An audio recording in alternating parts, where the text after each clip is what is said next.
was all fine and dandy, which was good. Josh was kind enough to give me an extra 15 on the back end. Ooh, um, way to go, so Josh. Way to make us feel funny.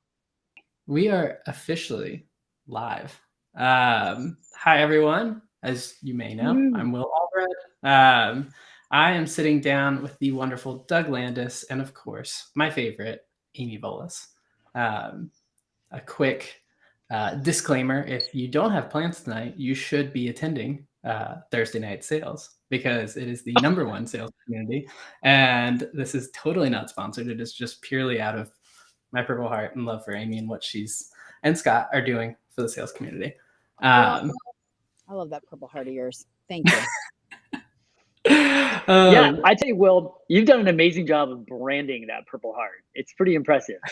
Like when I see it everywhere I see it, all of a sudden I'm like, Lavender, Will Lavender. Like it's impressive. Yeah, what's funny about that is it started as a way for me to just like sort out robots on LinkedIn, and then people were like recognizing it, and I was like, oh, that's cool. Well, cool. I think it'd probably be helpful for folks to just do quick intros. So, yeah, if you don't know, I'm one of the co-founders at Lavender. We help sales reps write better emails faster. But this is about Doug, Amy. You want to take it from here? Sure. Doug, do you want to start? Ladies first. Oh, come on, Miss Amy. Fun fact, I nicknamed Will Purple Heart just for that. Like that's my nickname for him is Purple Heart, just so we're clear. So there's that. So it lives on. My name is Amy Volas, for those of you that don't know me, and I am tickled to be here with you two fine gents. Sales is my first business love. Startups would be my second. I go all the way back 25 plus years ago to enterprise sales roots, been a sales leader, started Avenue Talent Partners 7 years ago. We work with early stage startups to help them hire VPs of sales and CS, all for SaaS startups, early stage. I'm an LP at stage 2. I strategically advise companies, one of which being my purple hearted folks over at Lavender. Very, very proud. Was very, very lucky. Love you so much, Will. And let's be real. That started with me being an early adopter. I was like, wait, who are you people? And what is it that you're doing? You were still in like stealth beta mode. And then was a fan super user and then became a strategic advisor. Also co-founder of Thursday Night Sales and also have something brewing up my sleeve that's launching by the end of the month. So that's me. I'm tickled to be here. I am a buyer. I'm a seller. I am an executive search firm owner and a lot of other things. And we are going to break it down with my favorite peeps. So here we are. Oh, that's perfect. I don't know how much more a single person could do in their life and also still be married and actually have a life outside of work. That's a lot, Miss Amy. What's a life outside of work? What are you talking about? I don't know what that is. I mean, I'm still married happily, but a life outside of work, I don't know what that is. So it's actually interesting, and I'm curious if anybody on here is European, because I was talking to some folks in London earlier today, and I'm in Mexico. I'm on quote unquote vacation, but I've been on call since 7 a.m. And he laughed. He's like, "You Americans, like your idea of vacation is just so different." Where he was saying his entire development team is actually in Italy eating pasta and not looking at their emails. So anyway, total side note. I know, side conversation. Doug Landis, growth partner at Emergence Capital. Hey, everybody. Amy, I loved your description. I am a seller. I'm a buyer. I am a sales professional wrapped in a marketer's body who cares more about customer success than most people in customer success do. I am very fortunate. I grew up in the world of SaaS, growing up in Palo Alto, the Bay Area. It's kind of fun. It's a little crazy also at the same time. But I've been super fortunate to land my feet at some pretty interesting companies in the early days, whether it's Oracle, Google, Salesforce, Box, you name it. Jumped ship to the dark side about almost 6 years ago now. I did because I don't like big companies. Not that I have anything against it, but it just doesn't fit me. I like to build and scale, hence the reason why I'm in the venture business, helping to build and scale the next greatest startup on the planet. Just for context, Emergence, we invest in B2B SaaS companies. In fact, Lavender is on our short list right now, Will, as you know. But I'm trying to make this a trifecta. Your advisor, Amy, Will's co-founder, we're investors. It's not there yet.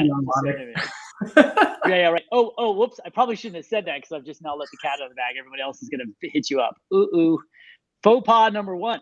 Be warned, there will be others that I do.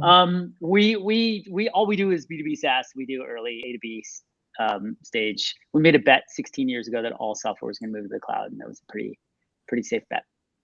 That's me. That's a pretty good bet.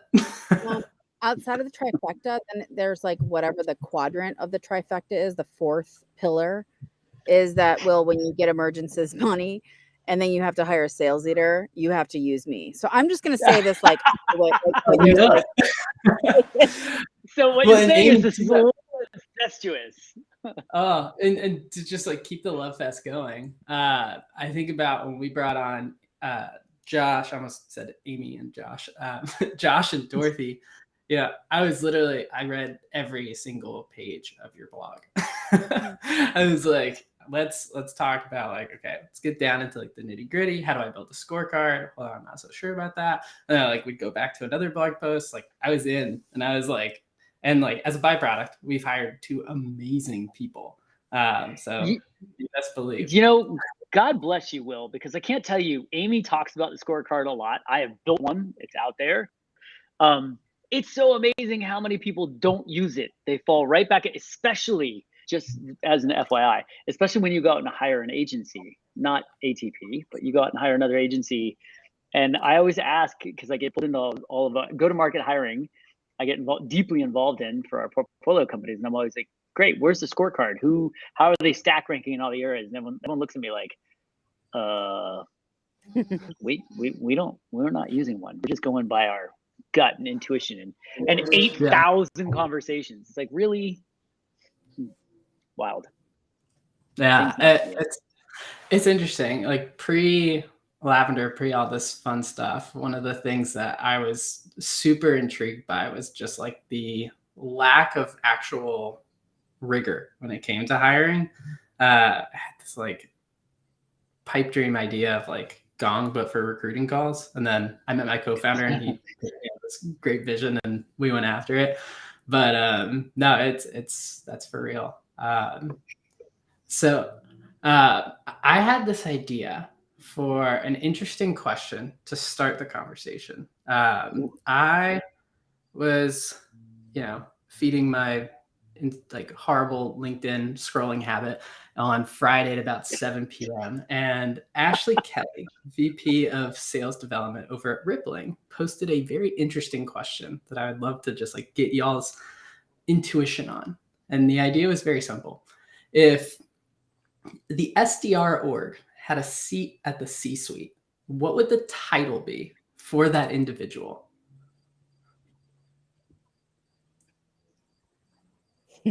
Pipeline czar.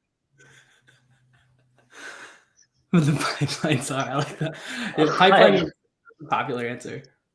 It's a popular answer because you think about like what do SDRs influence the most on the go-to-market side, and arguably it's pipeline. That is largely how they are measured, right? If you think about how SDRs are actually measured by booking meetings, meeting attendance, they don't get far enough along in the sales cycle to be too deep. And it's part of the reason why they don't have a seat at the table, because they're not deep enough into the go-to-market motion.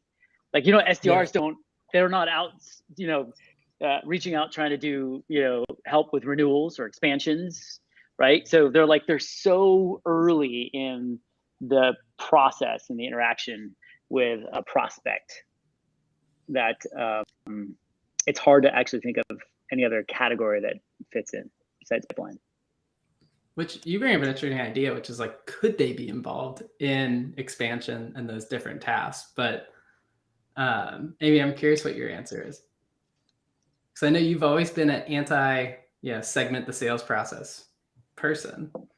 Yeah. So my answer would be don't do that and tie it all together and have it be head of revenue. How about that? Because, and it's not that I'm anti SDR. For the record, I am not anti SDR. I am anti segmenting out the sales process to use your language and my language together, Will. Yes. And the reason being is it's ruining our profession, and it's really annoying the mess out of our buyers, because the modern buyer journey has changed a bit. And by the time we engage with a buyer in earnest, they are already doing a lot. And so they just want to cut to the chase and get their questions answered. And they don't want to go through a lot of extra hoops. They don't want to. I'm advising a different company, and I have listened to a lot of their calls, and it's like, I can't even talk to you until you do this next demo. And then after that, there's another. After that, there's another Yeah. demo. And I'm like, stop it right now with the extra demos. And so it's not that I'm anti SDR. It's that, look, I've realized a ton of success in my sales career, and I had to start somewhere.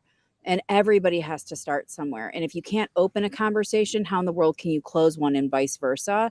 And it's about bringing it back to the basics of having a business discussion and teaching people how to do that. And when you teach people how to do that, your pipeline flourishes. So back to Doug's point about the pipeline, if you train people how to do that and you enable people to have conversations with buyers wherever they may be, because even though you could have a sales qualified lead, or an SDR books a meeting for you, we put on our happy eyes and ears thinking like, okay, they're ready to go for the next step. And they may or may not be. And there's a lot more that needs to happen. And also, discovery isn't one thing that you do on one call and then hope that those notes are translated over to the next call. That is nonsense. And it makes me mad, really, really mad, because it makes sellers worse and it makes our buyers angrier. And those two things have to come together to do business well. And yet there's a big divide. So my title for that would be Fix What's Broken, Master Tinker of That, and we good. Hey, Amy, by the way, to build on that, there's a reason why PLG took off. There's a reason why Freemium 2.0 really evolved. I mean, the reason why is because, to be totally frank and honest, if I can be so brash, but it's like buyers, myself for a long time, like you, Amy, currently do, like Will, now you're as a co-founder, it's like buyers are tired of dealing with the bullshit from SDRs. The simple, let me qualify you and then flip you over to an AE, where all of a sudden I have to have the exact same conversation I just did. It's like, no, I want to see it, feel it. I want to take the car for a test drive, if you will. I don't want to talk to anybody else. If there's some things you can highlight for me that I wasn't aware of that I could do, awesome, super helpful.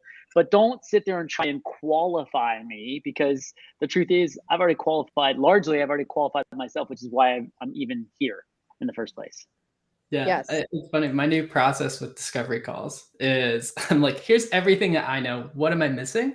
So that I can decide what my next step is. So I just talk for like the first 10 minutes. Well, and the thing about discovery, for the record, and Carla, I see you, and I'm wearing a red lip for you, sister. Welcome. But the thing about discovery is it's showing up to understand, and it's not a one and done, because guess what? Look at the Great Recession. Look at all the changes. Look at all the resignations. Look at all of the, not the Great Recession, excuse me, the Great Resignation, and then recession, like all of the things that are happening. You know what that means? There's a ton of change and movement inside of our buyer journey. And so what you discovered at that first call, it's going to change. More people are going to come in. New people will come in, people will leave. And if you're relying on one person or on one conversation, you are in major, major, major trouble. And so it's like one of those things of, I love what you're doing. Well, it's like, here's what I've gleaned so far. What's changed? Is it still important to you? Because guess what? We all raise your hand. Doug, I know you're going to raise it. Will, I certainly know you're going to raise it. What was a priority a quarter ago? Is it still a priority today? And the answer is probably no, or it's flip-flopped, or it's changed, or now you have venture funding and somebody else is telling you there's a different set of priorities, or whatever it might be. It's not static. And yet our process treats it as such. And that's a pile of garbage. Like that makes no Right. sense to me. Well, and my point was actually as a buyer, that's what I do. I'm like, okay, how Yeah. can I make this process go Um, as smoothly as possible? I'm gonna like just lay it up for these people. Yeah. And half Yeah. the time, I mean, look, but and that's the thing. Like, I am a pain in the ass to sell to, no question. I suck Same. to sell to, because I All the will time. make you cry if you show up unprepared, without a point of view, and you try and convince. I literally made one of the early sellers at Gong. Love her. She stayed there for a long time. I made her cry in the office when I was at Box. She literally tears, and I told her, I was like, "Look, I'm not trying to be an asshole, but I told you what not to do, and you came in and did exactly what I told you not to do." And the reality is this: is like, we have to be really careful about how we treat every interaction, whether that's a first email, whether that's a first phone call, conversation, what have you.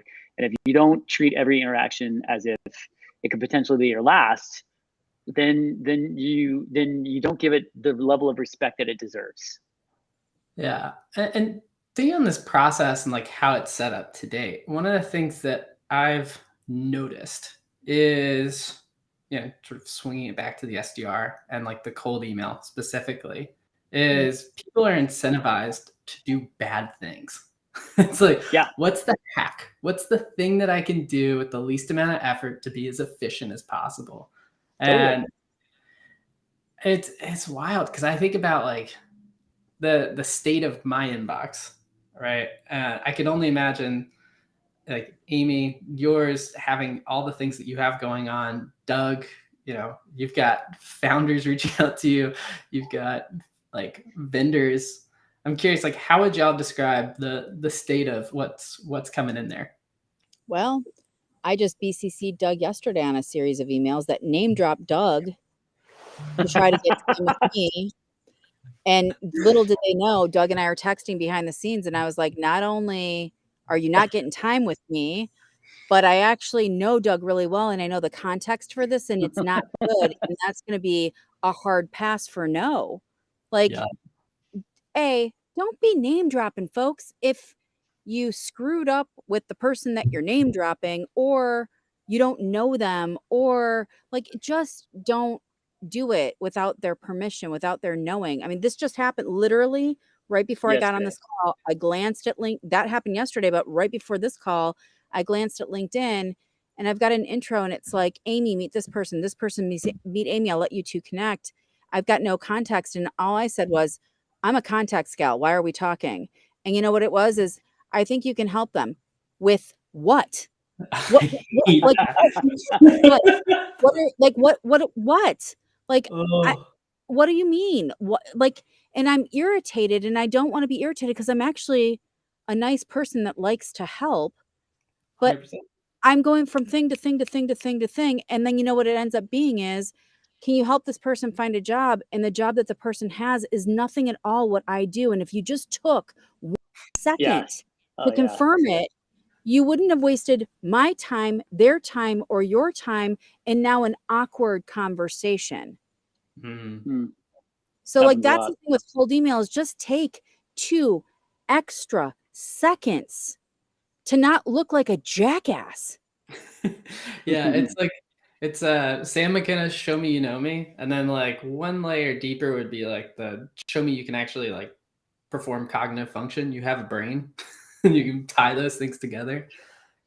Well, but to Amy, to your point, I think the important thing here is context. First, and it's context and permission. If I'm going to send somebody to Amy, I'm going to reach out to her first and be like, hey, I've got somebody I think could be really interesting for your community. I don't know if you have any roles for him, but what would be really helpful is maybe just a 5-minute conversation, because he just wants another perspective about what's going on in the market. Are you cool with that? Yes, send him my way. Awesome. There you go. Yeah. If she's not, or she doesn't have capacity, or if it's not even remotely close because they're in, Scandinavia, it's like, no, it's not really good. It's not really good fit. So I give her the opportunity to say yes or no, just assuming from the people that we know that they're willing to take an introduction. This happens all of the time in email, more often on LinkedIn than it does actually in email for me. So Will, to your question, my inbox is pretty straightforward because I delete so much shit. It's from our portfolio, from our portfolio companies, largely, and the larger, venture community, and that's pretty much it. Delete everything else. Yeah, there's an easy like filtering. I always refer to how people go through their inbox as a triage. It's who's it from? What do I think this is? And then is it important? Yeah. And Will, you've got a few samples from us, so you know what we're getting. And sadly, we get a lot.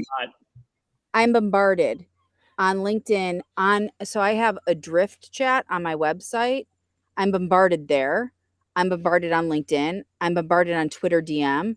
I'm bombarded in my email. And so imagine I'm also running 3 companies. Right. I know, I don't understand that. How do you do that? How do you respond? How do you post so much? It's amazing. And I actually am responsive to 98% of what comes my way. That's Remember incredible. when I said I'm happily married, but I don't have a life? There you go. So I'm generally trying to be cool, but if you come my way, the best thing is on Drift on my website. Hi. I get those all the time. Just What? Hi, what? I'm just sitting back here twiddling my thumbs, what's up? Or it'll be hey, Amy's bot. I'm like, this actually is Amy. It's not Amy's bot. Yeah. It is. Just write back and be like, are you? How fun. It is. Or it'll be in the market for something new. Who are you? What do you do? So for me, it's context, and then it's competency, and then it's, can I actually do anything with that? And it's if you help me understand that up front, you are much more apt to get some time with me. If not, and you're coming in guns hot on me in any which way, shape, or form, I'm going to shut down. I'm going to shut that down real fast. And there's so much good data on that coming in hot piece.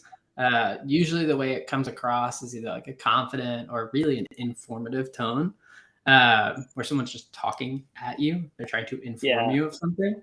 What we see is just this direct negative correlation with being informative. And on the flip side, the more tentative / unsure, people always hear that and they think weak language. It's not weak language. It's just, hey, I don't know. And so that seeking to understand, those things have such a high correlation with response rate. It's using the right words. Consultants get paid to use words like might. Yes. Might. It's such a powerful word. It's a soft word. But it's look, Will, I don't know exactly what's going on in your world, but I think you might actually be somewhat similar to another company I was just talking about, another co-founder I was just talking to. I don't know exactly, because you never know. You never know. Be very particular about words. Well, or what about, or I suspect, or perhaps, or but also keep in mind, people want choices, but there's a difference between what we're talking about and then vagueness too. And Will, you've got my email examples where all of a sudden you're using your little system and they're vague as all get out. And I'm and then I am going out of my mind because now I have to do work to figure out what in the world you're actually talking about. And then delete. Right. No one has time to sift through and try and figure out what the hell you're talking about. Doug, look at this greatest hits. This is amazing. They dropped my name, which I got a kick out of. Yeah, I love it. But the problem is this first sentence makes no sense. Wait, I love this. Who's likely interested in growing revenue? I mean, who isn't? First of all, no, I'm not interested at all in growing any revenue. No, I'm not interested. No, thank you. Don't grow any revenue for me. But most business leaders I speak to believe their sales teams can perform better. But wait, hold please.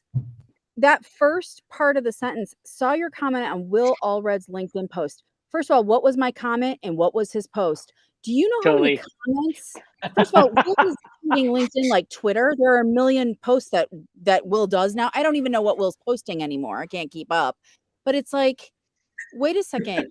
And after watching the video on TikTok, what are, I don't even know, is this a magical mystery tour? Did I microdose and read this email? What is happening? I don't even know what is happening on this email. Oh my gosh, that's so great. I mean, we This recently is a delivered great 5 example. plus monthly revenue for one of our clients, worth exploring. And then if you don't want to hear from me again, let me know. Guess what? I don't. I did let you know. That's called a no for me. Yeah. And then I saved it into this folder because I knew we were having this conversation. No, Oh, that's so no. brutal. Beautiful. That's so brutal. Well, and I think about this too. Like, this is a classic example of the buyer not meeting you where you are. It's like a perfect like segue from this whole conversation on context and how it applies. Like, you have no context. You can't necessarily follow along. You're going about your day running 3 companies and, you know, messaging people on 17 different forms and being super duper responsive and helpful. And then this comes along and they're asking you, hey, can you translate this and then tell me if you want my stuff? Like, that's none of what's wrong with cold email. Well, and it's like, Yeah. tell me something I don't know, right? Like, so if you're gonna call something out that's gonna be compelling to me, make it actually substantial. Most business leaders I speak to believe that their sales teams could perform better, not through more activity, but having more meaningful conversations. Duh. Like what? Yeah. What? Like this is so surface. Like this means nothing. Like no, yeah, that's of course how you get more pipeline growth. And by the way, if you've read anything about anything that I've published, you would know that I preach this day in and day out. So what you're telling me is nothing that is anything new for me. And by the way, if I'm preaching it, how do you think I'm running my own sales stuff? Get out of here with this. No. Nope. I mean, there's two elements to this. Like, there's nothing in this whole email is connected. Like, they're just statements that are thrown out there. There's no real connectivity. There's the connective tissue is there's attempts, but it doesn't really exist. But the other thing, to your point, Amy, is we always have to be careful when we're reaching out to anybody, whether it's phone call, email, LinkedIn, TikTok. I don't really care. But if you're going to highlight a problem that is such a no shit Sherlock problem, we're not really going to respond. I want you to tell me something or highlight something that I didn't know. Tell me about a problem that I was totally unaware of.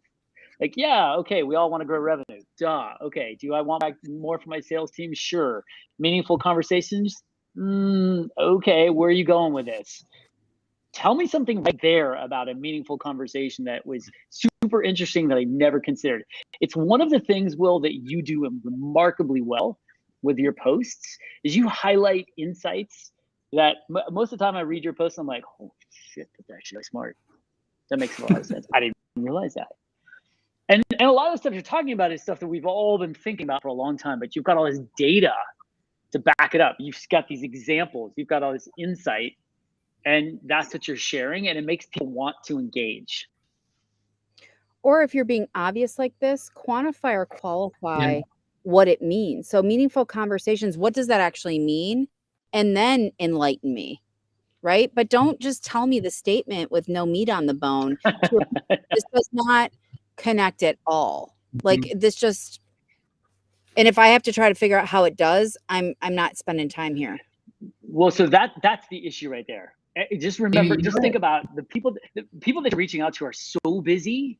Like, if you make them have to do work to try and filter something like this out, then they're not going to respond. Yep. It's just not going to happen. Yeah. I don't have time to makes figure me out what think this means. Doug, go ahead. Sorry. Yeah, it's about, it doesn't go any deep, like a specific story. I immediately thought of Amy's advice when it comes to interviewing, which is if you can't get specific, don't hire them. Thought about these emails and I'm like, this email doesn't get specific. It is generic, vague, like meaningful conversations is like a fluffy idea, but it's not like tactical. I can't pinpoint that as a priority on my to-do list. Yeah. No, it's like saying we drive more value. What does that mean?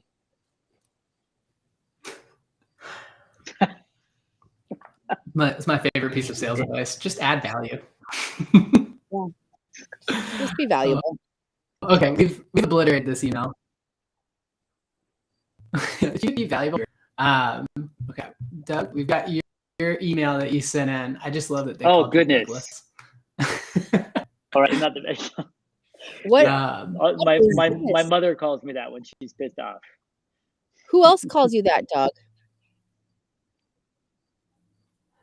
I don't know. Who? My wife? You? I can't remember. It's my nickname for you. I always call you Douglas. Oh, yeah, but you're allowed to.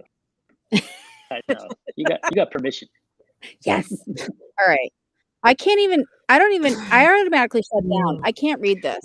I can't do this. By the way, scroll down. Look how far down it goes. So long. I can't. Look how long this is. It was a full page. My eyes are bleeding. I can't do it. By they the should way, just deliver this via DocuSign. Unlike the short, pithy, super vague emails that Amy gets, I get these fucking diatribes. By the way, this also had a deck attached to it. See, now, because I'm in the venture business, everybody thinks that they've got a great idea that they want to pitch me, or they know a founder who's got a great idea and they want to pitch me. And so I get these emails. This is what I get, along with a deck that I'm supposed to click on. Oh, I'm sorry. Of course you delete them. These are awful. Well, right. That's why I said my inbox is not bad. I'm just like, oh yeah, delete. And the other thing is too, I just know if they have something interesting to say, if they really want to get hold of me, if I delete it, they'll come back. Because it takes 8 to 10 touches to get somebody to respond. Yeah. Half the time I delete it just because I'm like, I don't have capacity right now. I have so much other stuff to do that I just don't even have time to look through this. So I look at who is it from, subject, and I glance over the email. I'm like, not worth it. Delete. So you got to keep trying. But I'll tell you what, you got to be a little bit more targeted. 10 touches is like, when I hear 8 to 10 touches, I hear an inefficiency or a problem that could be solved, right? Because it shouldn't take 8 to 10 touches. It should take 2 to 4. You're right, but unfortunately, the reality is I'm a big believer in timing and relevance. If you could say something really compelling, right? We could have taken that email that the person sent to Amy and modified it with maybe one sentence, and that actually could be relatively interesting and compelling. But the reality is if Amy's in the middle of a hair on fire problem that she's trying to solve, either one, she doesn't read it, or two, she reads it, glances at it not interested, not right now, and deletes it. And so the problem is what you say matters just as much as when you say it. And that's the reason why it takes a long time to get somebody to respond, because we all have so much going on.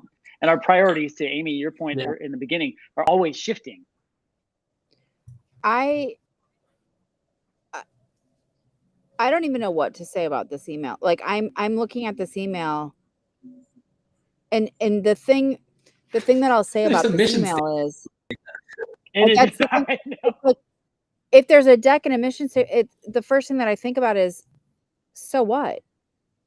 Your mission statement, I don't even know you. Your mission doesn't mean anything to me yet. We don't know each other. So I think then when it comes to the timing, it's time and place. But this is kind of what happens in a sales demo, in my opinion. Let me throw everything but the kitchen sink at you and hope that something sticks. Mm-hmm. Yep. Yeah, Amy, that goes back to me. Well, go ahead, Doug. Sorry. Talked earlier, but just doing your homework. This makes no sense because they don't know what we care about. As in my business, in the venture business, they don't know what I care about. So they think, oh, let me put the business plan in front of you. Let me throw every metric I have at you, and something because VCs care about up and to the right, maybe that'll get you to want to click on it. What were you gonna say, Will? Amy, the thing I was gonna say is I remembered from my call with Nate Nasrallah, or my LinkedIn Live with Nate Nasrallah, and one of the things he said is you should challenge yourself to try to get to the close by showing the least amount of features possible. He's like, if I could show you 20% of the features and make the deal 80% more likely to happen, that's how you should focus your time. Figure out exactly what you need to pinpoint it on. I challenge our Okay. companies All right. to close. Uh, I try and challenge our companies to close deals without ever doing a demo. In fact, I challenge every sales leader who's on this call right now, put together a spiff next quarter. I will give somebody $5,000, $10,000 if you do close a deal over 10 grand without ever doing a demo.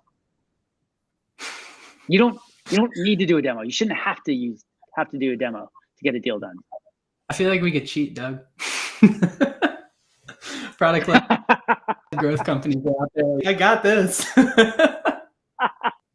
No, I'm not spending the money. I'm saying your sales leaders, not you, but like, you know, for the companies that are out there, try it. Because here's the thing, demos have become such a crutch. But just get somebody to a demo, they're in. We'll see it. I love it. Once they see it, the product sells itself. Well, that's why we don't need SDRs then. Yeah. Back to that original conversation. So Amy, you sent me this one and it actually caught my interest because I was like, oh, I know the company that is on this graph. So I was immediately like, wait. But I'm curious to get your perspective because like obviously it wasn't to me, it was sent to you. Well, let's go with the subject line. This got me genuinely interested. I could care less what you're interested in. Like, I mean, truly, like, if you're trying to sell me something, it doesn't matter what you're interested in. So, like, that's a bad subject line, in my opinion. Like, how about what I might be interested in? Yeah, it's all about them. And so here's this. So then it's like, happy Tuesday. Would tomorrow, blah, blah, blah, to give you a call? Nope. Like asking me for a call straight away, I'm not interested in that. You haven't earned that right. Hey, Amy, how about this? Also, the next line, talk about all about you, meaning them, you. The next line, I forgot to send you some examples of how our current customers are leveraging our platform. But once again, it's all about me. Let me just tell you all about our great customers and how they're so successful because they're using my product. Here's the problem. So you should too. But like, you know what the biggest problem is about this is if this person did any research, guess what? My company isn't. I'm not a SaaS company. I could give two flips about ARR. It means nothing to me. I'm a services-based company. So your little graph here and you wanting me to be your next case study, you don't know what I do. So guess what? www.notgonnagetmytime.com because you've invested 0 time to understand anything about me. And so whatever got you generally interested got me completely disinterested because you don't even understand that I am not a SaaS company. So thinking about me going from $1 million to 100 million ARR, that is so not anything that is at all top of mind for me and how I run my business. Raise your hand, Doug. How long have you known me? You've known me for years now. Same thing with you, Will. Have you ever seen a post, heard me talk behind the scenes, heard me on any podcast talking about how I'm trying to build my business to 100 million in ARR? Not once. You won't see it in writing. You won't see it on my website. I don't talk about me being a SaaS company. It's not anywhere about me. So all you had to do was pay attention. No. Hard pass here. No. Nope. Yeah. No. It's one of those. It's one of those. I saw it and I thought to myself, maybe they saw like your involvement with other software companies, and then that's how you got on the list. And then they corrected last minute, like fixed the name, and then somehow you just got into some awful cult of events. Which also sucks. A sequence of unfortunate events would be what this is called.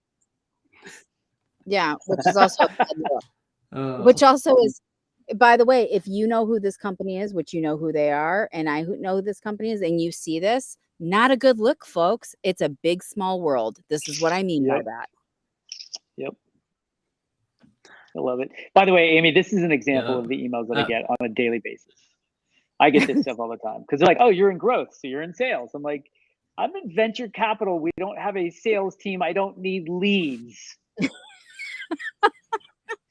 Seriously. And you know what the worst part is? By the way, just so you all know on this call, be very careful who you reach out to because you don't know who they know. Most of the time, I know their CEOs, and I'm like, yo, don't make me send this to Chris because I will. You can do better. My response, because I respond to these because I want to use this as a learning moment, and I'll respond back and I'm like, sorry, Mary, you can do better than this. Like, you didn't do any homework. Like, come on. Seriously. And then I end with, don't make me send this to your CEO. And then they panic. They're like, oh my gosh, so sorry, blah, blah, blah. I'm like, all right, it's all good. Just don't ever do it again. No, man. Well, it's interesting, right? Like, I think about, like, if I got this email, I wouldn't have opened it. So, like, I would have never gotten to the image. And, like, if it was for me, it would have actually, like, yeah, the graph is Deal. Deal is the company that went from, 1 to 100 really, really fast. Like, yeah, that's an impressive growth curve. And like, yeah, there's your technology to help them get there. That's inherently interesting. But the way they, like, set the stage for this conversation to happen is, like, nightmare. There's a giant grammatical error in the first 3 words. Yeah, totally. Well, first of all, let's just call it the fact that they're using this fake RE colon. Like, we all know that's fake. Amy didn't respond to a message, and this is his response back to her. That's a lie. Which, by the way, right out of the gate, if you do that, and it's not difficult to figure out, you're out. You've lost all credibility. You just lied right out of the gate. Second of all, you also have links in there. You think I'm going to click on a link? Today's environment, never, not in 1,000 years. Not only a 100%. Yes, and we can. This is no bueno. We can carry on. This is not good. I just hate that tactic of shout out to same. Who are we shouting out, Will? Shout out to Portfolio. Did some awesome research. We did some really good research around using links within cold emails, and it reduces your response. Not a big surprise there. Yeah, big time. Yeah, big time. Yeah, Jeremy Donovan, who was at Sales Loft, is this a follow-up? Which pains me. Yes, it is. Yes. Yes. Oh my God. But wait, there's more. That's insane. Yeah. Yeah. Oh, but could you look at the PS? Could you look at the PS? I promise that if you take the call, it's probably going to be the most impressive sales software you've seen this entire year. Wouldn't be wasting a founder's time if it in vain. I mean, come on. I want to take this message and send it to one of Deal's competitors that we invested in and be like, here's why we're winning. Oh my goodness. Well, I have a question. This was sent by Deal. No. And Will, you said the word, you said the company Deal. It's not Deal. I blanked out all the companies. We're keeping the innocent protected. Yep. This is not, by the way, I do not subscribe to shaming or canceling anybody that is not this. We are not doing this whatsoever. So my whole point in this is it's just not cool. I agree. And you did a better job than I did because somebody called me out on it earlier sorry, Brian. The example that I gave still had the company name in there that I missed. Anyway, point is, I have a question and I'm curious to both your thoughts. Well, a common tactic right now is to use Chili Piper, Calendly, whatever it is, and add a link, pick a time for my calendar for us if you want it. If they've said something so compelling and so provocative, interesting, whatever, it nails timing, relevance. It's something I'm thinking about, but they've got if it's, pick a time in my calendar for us to meet. What are your thoughts on that? I have my own opinions, but I'm curious your thoughts. I hate it. In a cold email and I don't know you, get out of here. Totally. Yep. Thank you. I didn't You want to haven't be earned The the data right to was that. negative Nancy over here. Yeah, the data shows that you're going to get half the amount of meetings booked by doing that. So that's just an easy turnaround. Get the confirmation that it's interesting, and then the approach that I take, I've kind of gone about this a bit avant-garde for a while, and then I met Jason Bay, described the triple option to me, which is you offer up your calendar, you ask for theirs, and then you offer up like a series of times. You just like throw it all out there. You never know. They might hate calendar. They might hate going through and picking time. They might just be like, hey, here's like my specific calendar for this. Most of the time what ends up happening is they just click on your link, but like the option, it works and people seem to be happy with it. Well, I think Amy, you mentioned this earlier. It's all about choice, right? So you're giving options to the other person. Guillermo, you asked the question, how do you feel about the RE and an email if you have had a conversation with somebody? My thoughts, and I'm curious, Will and Amy, your thoughts, but my thoughts are, it depends. Depends on how long ago you've had a conversation. Depends on if I'm going to remember the conversation. If we just had a conversation Monday and it's now Thursday, that's kind of standard. I'll likely remember, may not. If we had a conversation 6 months ago and you try and take that same email and be like, hey, look, Joe, we spoke before, it feels somewhat manipulative because we recognize the fact that RE is being used as a tactic or technique to try and get people to think that we've had a conversation. So I think it kind of depends on how long ago that you had the conversation with somebody. And Will, Amy, I'm curious your thoughts. I just don't like tactics, right? Like, I don't know if it's necessarily a tactic, by the way. I think Guillermo's question is largely like, we spoke previously. Is that okay to just take that email and respond to it? If there is, so like, I think there's shades of gray there. And I think it's about reading a room and understanding the depth and the breadth of the conversation that you had. If it was a conversation that was like, yeah, so Will, Lavender sounds cool, hit me up in 6 months, and you think that's a conversation, that's not a conversation. That's me pushing you off.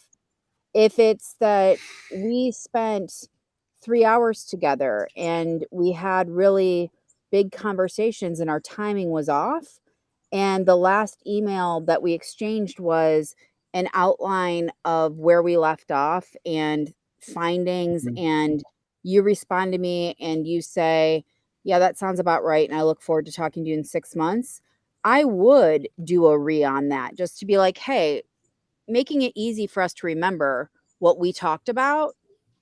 I'm going to attach everything here. We talked about this as a timetable for us to get the band back together.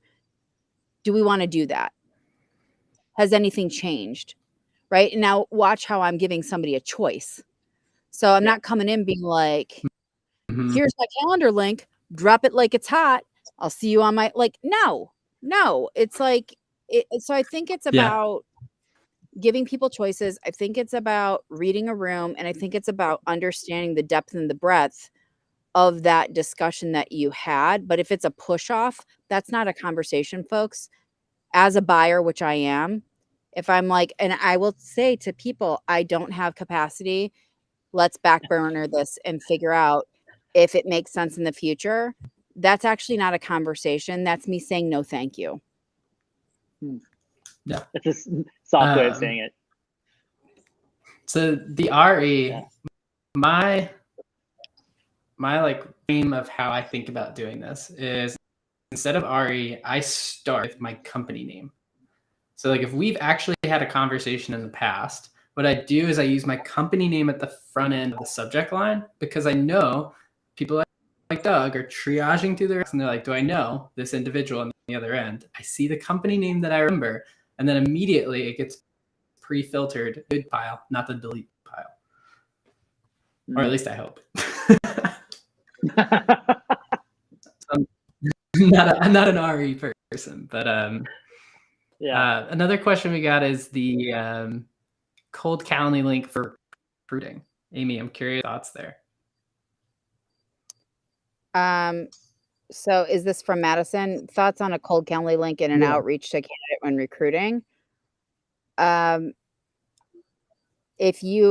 I always try to put myself in somebody else's shoes. If I am a highly sought after candidate or somebody that is really talented and they're getting hit up by 5 million other recruiters, they're like a busy executive. So people are people, whether it is somebody that you're trying to recruit or whether it's somebody that you're trying to sell something to. If that's our reaction of being sold something to, you're trying to sell a job, I wouldn't lead with that. Yeah. You're being very assumptive that, and I know what you're probably trying to do, Madison, and this isn't shade to you at all.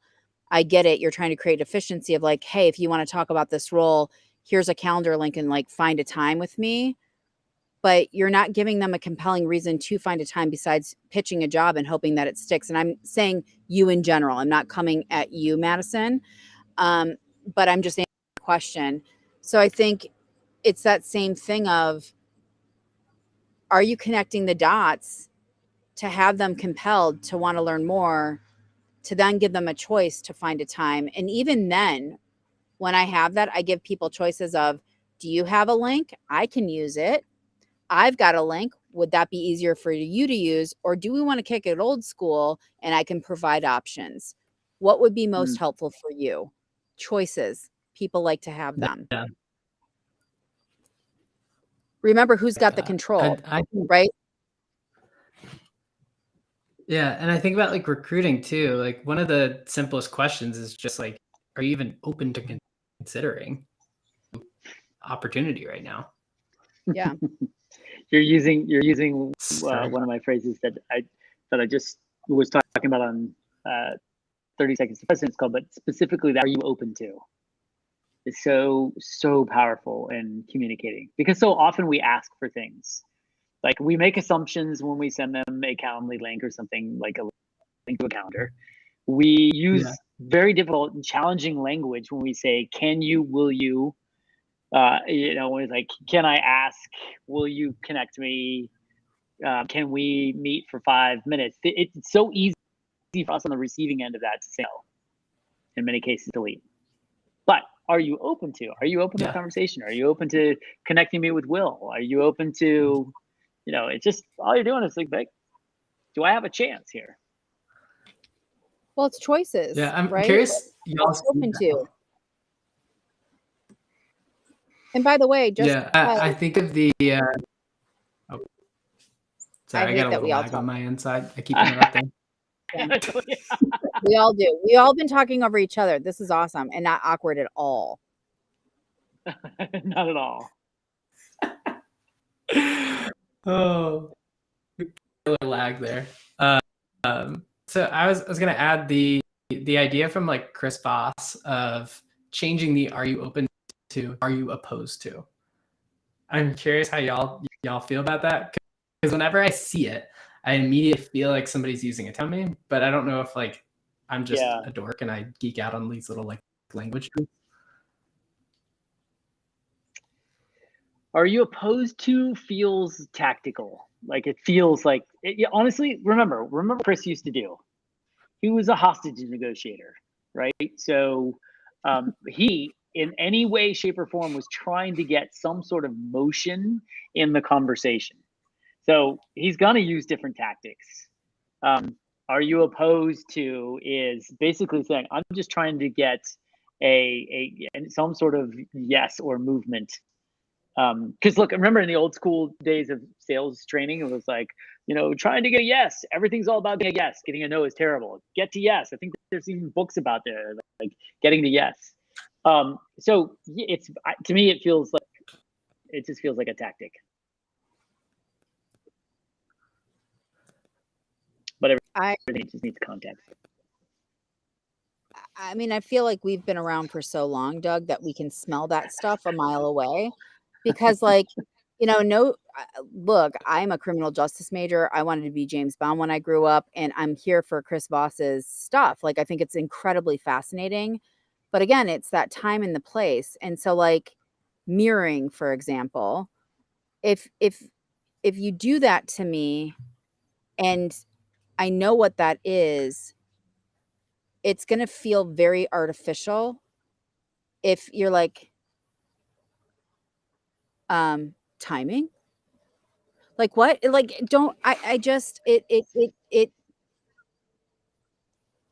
kind of like the same thing. I'm trying to figure out like how to put it in a way that will help anybody that's here. It's kind of like the same thing, Will, as what happened in that email example of somebody copying and pasting your formula that you put out on a LinkedIn posting and putting it in an email, and it's done really horribly. I can smell it a mile away and it's dead on arrival. Right? So like Chris Voss has excellent ways of doing things, but if you ask me, are you opposed to something, as would you be open to? I think it's about the timing of that. Like asking me if I'm opposed to something implies that we're in a conversation, and at least to me, that you're getting to know me a little bit and you're giving me a choice of something else once we're in that minutia. Asking me if I'm open to it gets you to that point in the first place. So building blocks. It's not a starting point, it's after that point. So it's a timing thing in my mind, or at least how I think about it. Because if you're holding, you say, are you opposed? I'm going to be opposed all the time because I don't have time. Of course I'm opposed. Am I opposed? Yes, I'm opposed. Unless you give me a reason not to be opposed. Yeah, it's interesting. One of the things you brought up is like this idea of like they take the formula and then they like just put information in it. But if you don't do it correctly, it's why I like actually try to formulas as opposed to like templates, because I'm like, please don't just regurgitate what I say. Yeah. It's just, it's like you could take, I just had a text exchange yesterday with somebody that I haven't talked to in a very long time, and I'm not really interested in having in my world. And part of the request was selfishly, I want closure here. And the key term was selfishly. This is all about you. This has nothing to do with me. And so, my response back was selfishly, when you, and there were a variety of reasons, but one of the things that really rubbed me, that was kind of like the cherry on top, was you take what I have said to you and you've made it your own in a podcast, in written form, and whatever, and you don't have any competency to back it up, and it falls really flat. And so the reason why I'm bringing this example up is you could take anything, Will, that you have said or done, or Chris Voss, or Josh Braun, or Doug Landis, or yours truly. But if you're not connecting the dots for yourself to make it your own. So like this is where the toolkit comes into play. I've got a toolkit. Doug's got a toolkit. You've got a toolkit. And we've all got different ways of doing things that feel really good and natural, and they connect with other people because we're confident and we're comfortable and we've mastered it. And the only way you can master it is to practice. And we all have to start somewhere. I firmly believe that. But once you've done that, it doesn't matter then that there's this new shiny object on LinkedIn that somebody else says, if what I'm doing is working for me. So I think that's the thing that people have to understand is you could rip off my stuff and say it. Plenty of people say what I say all the time, and it sounds stupid because it's not me, because it's not the right time, because it's not the competency or the experience back behind it. So if you're going to do that, make sure that you can connect into that to actually take it forward and do something with it. Otherwise, you look like a poser, and that ain't cool. Mic drop. That was huge. Love that. Oh, that was great. Tough love with Amy and Doug. You should have disclaimed I love that. it when you drop poser. Very 90s of us, Doug. Very, very 90s It's of so us. 90s. It's so 90s of us. I'm bringing it back. I'm totally bringing it back. I'm here to bring this back. And by the way, it's hard to hear, I'm sure. Like, it's really hard to hear this. And I have a very direct side to myself that I'm bringing here. It's meant to be helpful. It really is. We've been around for a long time. And Will, you have so much insight that you bring to the table, and you've learned so much, and you pay it forward, and you brought us to do that. While it can be hard to hear, and we're not here to shame anybody, it's also about trying to be helpful. So we may not tell you what you want to hear. It might be hard to hear, but it's kind of like sometimes what you need to hear so that you can continue to progress to get better. That's the whole point to this whole thing. 100%.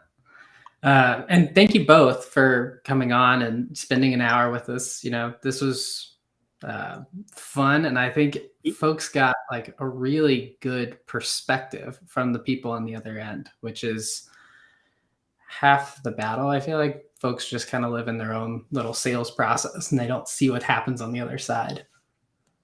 Yeah. That's true. Will, do you want to do a bonus round for Brenda about what about videos and cold calls? Just one final question. I just saw it, and maybe we should ask or answer that before we go.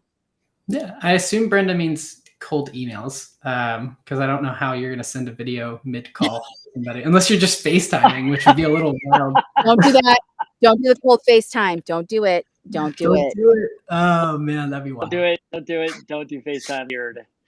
My wife would be like, "What the hell is who is that? Who's calling it?" Yeah, FaceTiming from like a power alley or something. My thought process when it comes to video is it can be a very powerful tool. I don't send it in the first touch point just from a deliverability standpoint, because you're sending like a very HTML likely file over to this person on the other end. Very text heavy. It's great as a follow-up, but what I do like to make sure I do is like set it up so that like they see a thumbnail that actually shows that I did my homework. One of the most obvious things is I see somebody just like waving or like holding up a little, notepad with a name on it. And I'm like, that's 90% of the sales pitches that I get via video. And so you have to do a little extra homework, like have it on like a job posting, have it on my website, literally just anything that like shows, hey, here's where I got my insight and my homework. And that's why I'm reaching out. Not enough folks are doing that. Yeah. I mean, why you're reaching out is so important. So important. Like John Barrows used to talk a lot about why you now, et cetera. But at the end of the day, and while we know there's a lot of tactics behind that, at the end of the day, though, we were talking about this earlier. We just need context. We need some more context so that we can make an informed decision. Because without context, we can't make an informed decision. And so what's going to happen? Delete. Can't give you my time. We've come full circle back to Doug deleting emails. we could do this all day. Delete. Well, thank you both. If anyone, you're still here and you want to continue this fun time, Thursday Night Sales is where you need to go. Go to thursdaynightsales.com, sign up. It is a fun, wonderful time with real salespeople being real, which is, hard to find these days. Are you joining us tonight, Purple Heart? I'm going to try to. So my dad and my little brother are driving through town on the way to drop them off to school. And so my hope is to join, hopefully for late night at least. Okay. I'm here for this. Have Douglas, fun. Big love for you. I'm going to be drinking margaritas.